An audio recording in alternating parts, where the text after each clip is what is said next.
आवडेल त्यातलं सरांचं कॉन्फिडन्स.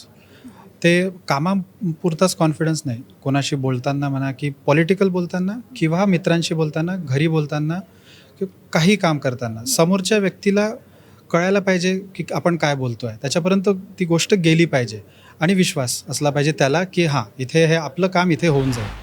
नमस्कार, मी मधुरा शिधळे आणि कलाकृती म्हणणार तुम्हा सगळ्यांचं मनापासून स्वागत आहे. सध्या इंडस्ट्रीमध्ये चरित्रपटांचा बोलाबाला आहे असं म्हटलं तरी हरकत नाही आणि अशामध्येच एक नवाकोरा चित्रपट आपल्याला भेटीला येतो आहे, ज्याचं नाव आहे Gadkari. Highway man of India अशी ज्यांची ओळख आहे, अशा नितीनजी गडकरी यांचा चरित्रपट हा आहे आणि त्यानिमित्ताने माझ्याबरोबर आहेत नितीन गडकरीजी यांची भूमिका साकारणारे राहुल चोपडा आणि त्यांच्या पत्नीची भूमिका साकारणारी अभिनेत्री ऐश्वर्या डोरले. हाय. नमस्कार. कसे आहात दोघं? मस्त.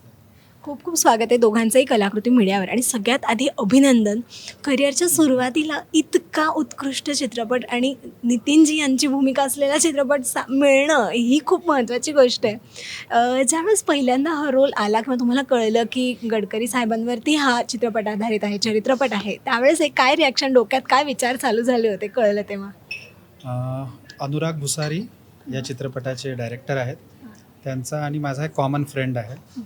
त्या कॉमन फ्रेंडने मला एक दिवशी प्रश्न विचारला, की दादा, नितीन गडकरी साहेबांवर एक चित्रपट येतो आहे बायोपिक, आणि तुला त्यात काम करायला आवडेल का? पहिले 2-3 सेकंद मला कळेच ना असा प्रश्न माझ्याकडे आलाच कसा, कारण मी त्या बॅकग्राऊंडचं नव्हतं. मूवी थिएटर दोन्ही बॅकग्राऊंड नव्हतं. खूप एक्सायटेड, म्हणजे हा प्रश्न आल्याबरोबरच मी त्याला हो म्हटलं. त्यावेळेस मला फिल्म मेकिंगची प्रोसेस म्हणा किंवा टेक्निकॅलिटीज म्हणा काही माहिती नव्हतं, कारण ते मी कधी बघितलंच नाही. ॲज अ ऑडियन्स नेहमी पिक्चर बघितला, थिएटरमध्ये बाहेर आलो असतं, तेवढंच जितकं लोकांना माहिती असतं. मग तो अनुरागशी भेटलो मी, आणि त्याला भेटल्यावर मग त्याने एक 5-6 दिवस माझ्यावर 1-2 असेच डायलॉग म्हणा किंवा काही टेस्टिंग केल्यासारखं, की बा हा फिट होईल का आपल्या कॅरेक्टरला. ते झालं आणि मग एक आठवड्याभरानंतर अनुरागने सांगितलं, की दादा तू हा पिक्चर करतोय, दुसरी खुशी. म्हणजे इतका खुश झालो मी त्या दिवशी, की बापरे, म्हणजे मला मूव्ही मिळाली ते गडकरी साहेबांवर, आणि माझ्या आयुष्याची पहिली फीचर फिल्म, बॅकग्राऊंड नसताना पण.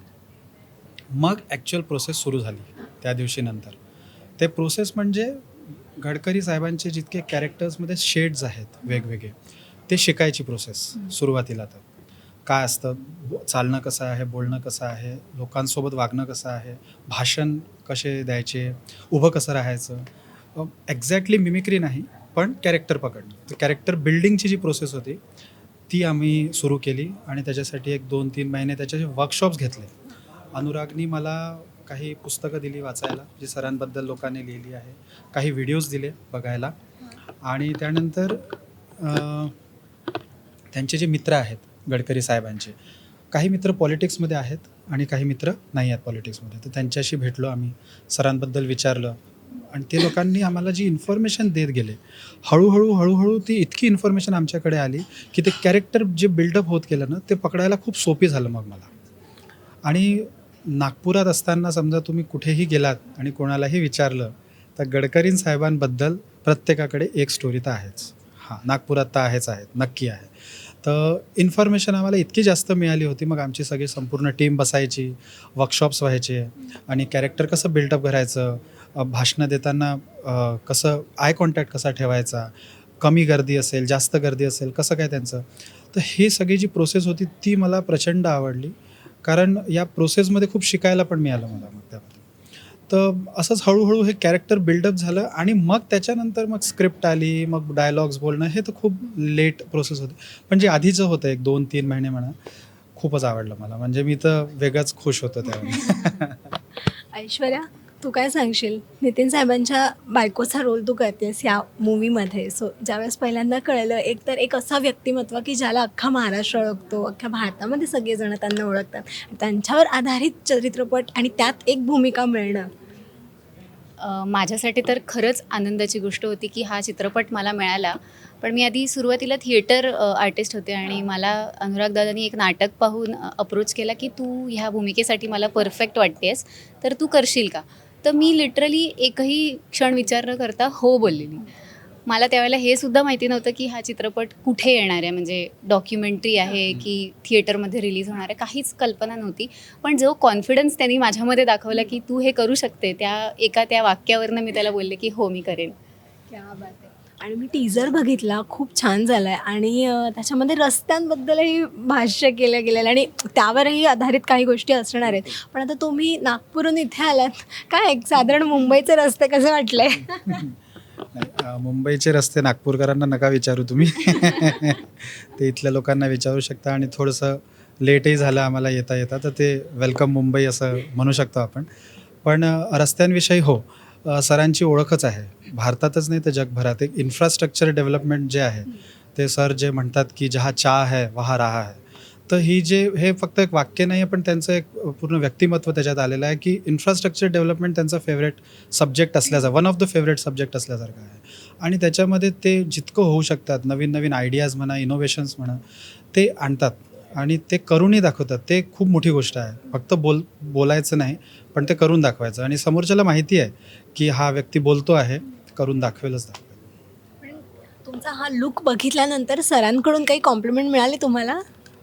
पर्सनली माझं नाही, मी भेटलो नाही अजून मी सरांना. नाही, अशी काही पर्सनल जी भेट असते जसं आपण भेटतो आहे सध्या, तशी काही भेट झालेली नाही आहे. तर मला आता अजून तर सध्या तर नाही. पण नक्कीच तुम्हाला कॉम्प्लिमेंट मिळेल हे का? पण ह्याच्यामध्ये तुमचं जे दिसणं आहे ते फार जरी काय म्हणतात एक साम्य त्याच्यामध्ये खूप नसलं तरीसुद्धा मला वाटतं ते जे असणं असतं ना पडद्यावरचं ते जास्त दिसून येणार आहे. पण ही भूमिका साकारताना त्याला अनेक कंगोरे आहेत, स्वभाव वैशिष्ट्य आहेत किंवा त्यांचं काम आहे ज्याचा तुम्ही अभ्यास केलात खूप. कोणत्या अशा गोष्टीत की ज्या तुम्हाला आत्मसात करायला आवडतील? मला एक आवडेल त्यातलं सरांचं कॉन्फिडन्स. ते कामापुरताच कॉन्फिडन्स नाही, कोणाशी बोलताना म्हणा की पॉलिटिकल बोलताना किंवा मित्रांशी बोलताना, घरी बोलताना किंवा काही काम करताना समोरच्या व्यक्तीला कळायला पाहिजे की आपण काय बोलतो आहे, त्याच्यापर्यंत ती गोष्ट गेली पाहिजे. आणि विश्वास असला पाहिजे त्याला की हां, इथे हे आपलं काम इथे होऊन जाईल, कुठे जायची गरज नाही आहे. तर तो जो कॉन्फिडन्स आहे त्याच्यामध्ये ॲग्रेशन जरुरी नाही आहे, जोरात बोलणं काही गरजेचं नाही आहे. आरामशीर बोलून समजवलं त्याला तरी ते पुष्कळच आहे. तर तो जो कॉन्फिडन्स आहे ना, आणि तेही सॉफ्ट कॉन्फिडन्स त्याला म्हणू आपण, ते मला तर खूप आवडलं. मी आत्मसात करायचा प्रयत्न करतो, पण सध्या अजून वेळ लागेल मला, इतक्या लवकर होणार नाही. तर ते सुरू आहे, पण ते खूप आवडतं मला. ऐश्वर्या, सध्या नवरात्र चालू आहे आणि स्त्रीला नवशक्ती, नवदुर्गा म्हटलं जातं आणि तुझी जी भूमिका आहे, प्रत्येक स्त्री आपल्या नवऱ्याच्या पाठी खंबीरपणे उभी असते आणि तुझा जो यातला रोल आहे, यातली जी भूमिका आहे ती सुद्धा तशीच आहे की कायम खंबीरपणे नवऱ्याच्या पाठीशी उभी राहणारी बायको आणि एक काय म्हणतात एक स्वाभिमानी आणि संयमी अशी ती बायको आहे. तुला काय काय या व्यक्तिरेखेमधून तुला काय घ्यायला आवडेल किंवा तू कितपत समान आहेस त्या भूमिकेची? मी खरं तर या कॅरेक्टरमधनं सगळ्यात मोठा गुण मला घ्यायचा आहे तो म्हणजे पेशन्स, संयम. आत्ता तू बोलले की अतिशय संयमी आहेत त्या आणि अख्खं आयुष्य त्यांनी अशा व्यक्तीला म्हणजे सपोर्ट करण्यामध्ये घालवलं आहे. त्यांचं जो जगाचं छान भलं करतो आहे त्यांना सपोर्ट करणं आणि त्यांचं कुटुंबाला सपोर्ट करणं हे त्या कांचनताईंनी खूप छानरित्या निभावलं आहे असं मला वाटतं आणि तेच ह्या चित्रपटात दाखवण्याचा आम्ही पुरेपूर प्रयत्न केलेला आहे. क्या बात आहे. आणि तू मला वाटतं तू आधी श्रावण क्वीनसुद्धा केलं होतंस नागपूर. सो आता तुला असं वाटतं की ह्या रोलसाठी तुला त्या गोष्टींचा काही उपयोग झाला किंवा ज्या वेळेस तू आधी काम केलं होतंस त्या भूमिकांचा त्यातला उपयोग झाला तुला? हो, नक्कीच. म्हणजे थिएटर ॲक्टिंग सोबत मॉडलिंग किंवा श्रावण क्वीन ह्या सगळ्या गोष्टी कुठे ना कुठे संधी निर्माण करायला मला नक्कीच कामात आलेल्या आहेत आणि ॲक्टिंगच्या थ्रूआउट प्रोसेसमध्ये सुद्धा मला असं जाणवलं की हां, कुठेतरी एक बेसिक पाया जो असतो तो तयार झालेला होता माझा, त्यामुळे मला जास्त कठीण गेलं नाही. क्या बात आहे. सर, तुम्ही मगाशी म्हणालात की तुमची पहिलीच फिल्म आहे आणि कोणतीही बॅकग्राऊंड नसताना ही फिल्म तुम्हाला मिळाली आणि ही तुम्ही आता छान करताय. पण कशी मिळाली ही? कसं तुमच्यापर्यंत ही भूमिका आली कशी आणि त्यानंतर कुटुंबियांची रिॲक्शन काय होती? भूमिका आली कशी मी आत्ताच सांगितलं, कॉमन फ्रेंडच्या थ्रू त्यांनी विचारलं आणि मग ते सुरू झालं. म्हणजे तुम्हाला आधीपासून आवड होती? Sorry to interrupt. हां, म्हणजे आधीपासून आवड होती तुम्हाला? मी यायचं ठरवलं? नाही माहितीही नव्हतं, मला काही माहितीच नव्हतं ना, म्हणून अप्रोच व्हायचा काही प्रश्नच नाही कोणाचा की मला अप्रोच का बरं करतील. मी ते अचानक विचारलं तुम्हाला? अचानक विचारलं. हो, या प्रश्नाचं उत्तर नाही कसं असू शकतं, म्हणजे होच म्हणावं लागेल. म्हणजे इतकी चांगली संधी आली, मी नाही कसं म्हणणार. तर मी हो म्हटलं त्याला आणि ती प्रोसेस सुरू झाली. आणि घरच्यांची जी रिॲक्शन आहे ती तर हो, पहिल्याच दिवशी मी त्यांना सांगितलं की असं असं आहे, अजून नक्की नाही आहे, आठवडा 10 दिवस आहे, वेळ आहे, अनुराग बघेल आणि मग हो म्हणेल. तर पण ते त्या दिवशीच अरे खूपच खुश, खूप खुश, खूप खुश.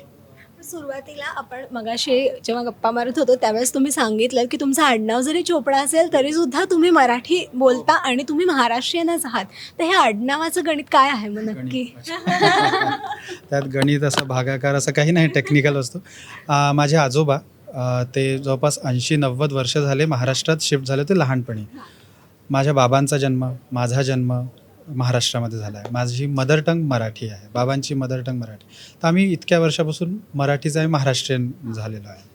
आणि दुसरी गोष्ट चोपडा जे तुम्ही म्हटलं, तर मला हे सांगायला आवडेल की महाराष्ट्रामध्ये जळगावमध्ये एक चोपडा नावाची जागा आहे. तुम्ही त्याला इंटरनेटवर बघू शकता.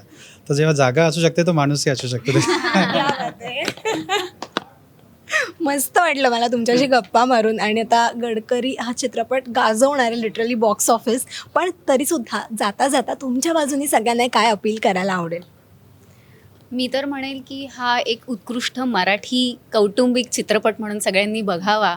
जितक्या आणि असं नाही की मराठीच, हिंदी, इंग्लिश जे तुम्हाला नक्की कळेल यात. असं अजिबात काही खूप कठीण असे शब्द वापरलेले नाही आहेत. त्यामुळे कुठलाही लँग्वेज बॅरियर नसेल. तुम्ही हा चित्रपट नक्की बघा. आणि यंगस्टर्सला मी स्पेशली सांगेल की आजकाल लोक जात नाही, पॉलिटिकल करिअरकडे जायला घाबरतात. तर त्यामुळे हा चित्रपटात त्यांना नक्कीच मोटिवेशन मिळणार आहे की आपण या करिअरकडे वळावं. त्यामुळे त्यांनी नक्की जावं. जसं ऐश्वर्याने सांगितलं की यंगस्टर्सला एक इन्स्पिरेशन मिळेल. पॉलिटिकल बॅकग्राऊंडमध्ये जा किंवा मग त्यांच्या ते जे करत आहेत त्याच्यामध्ये ते पुढे कसे जाऊ शकतात त्या इन्स्पिरेशनला. कारण आम्ही जे मूवी पूर्ण दाखवली आहे, सरांचं आयुष्य आणि कामं इतकं जास्त आहे की ते नाही मावू शकत 1.5-2 तासात. तर तुम्हाला एक कळेल की झिरोपासून इतक्या आजपर्यंत येणारा जो व्यक्ती आहे तर कसे आले ते. एक छोटासा प्रवास आम्ही दाखवायचा प्रयत्न केला आहे. यंगस्टरला खरंच इन्स्पिरेशनल वाटणारा हा मूवी आहे. तर 27 ऑक्टोबरला रिलीज होतो आहे. तुम्ही लोक जा, आपल्या फॅमिलीसोबत हा पिक्चर बघा. आम्ही पहिल्यांदाच इतक्या मोठ्या पडद्यावर ॲक्टिंग करतो आहे. तर प्रतिसाद चांगला मिळू द्या, आम्हाला तुमचा आशीर्वाद असू द्या आमच्यासोबत. थँक्यू. स्वतःला आता मोठ्या पडद्यावर बघायला किती उत्सुक आहात दोघंजण.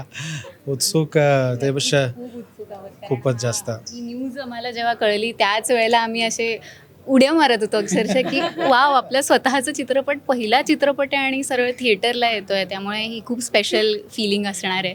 आणि जेव्हा पाहू खरं अर्थाने तेव्हा तर अजून स्पेशल वाटेल. पण आता ह्यानंतर म्हणजे आता तुम्ही आम्हाला वेगवेगळ्या भूमिकांमध्ये पुन्हा आता पाहायला मिळणार म्हणजे आहे असा विचार म्हणजे आता झालं आहे तुमचं फिक्स की आता करायचं या. तुम्ही थँक्यू म्हणता. नाही त्या तर आहेतच, पण आम्हाला खरंच आवडेल तुम्हाला या क्षेत्रामध्ये अजून पुढे जाताना बघायला. आणि भूमिकांचं दडपण अजिबात घेऊ नका, कारण का त्या तुमच्या कामामधून गाजणार आहेत. थँक्यू सो मच आणि खूप खूप शुभेच्छा. आणि पुन्हा भेटू आणि होपफुली तुमच्या नेक्स्ट फिल्म येईल तेव्हा तुमचा पहिला इंटरव्ह्यू मीच घेईन. थँक्यू. रसिका हो, कलाकृती मीडिया म्हणजे मनोरंजनाची लयलूट. मनोरंजन क्षेत्रातील किस्से व घडामोडींचा आस्वाद घेण्यासाठी कलाकृती मीडिया या यूट्यूब चॅनलला सबस्क्राईब करा आणि व्हिडिओ लाईक करा.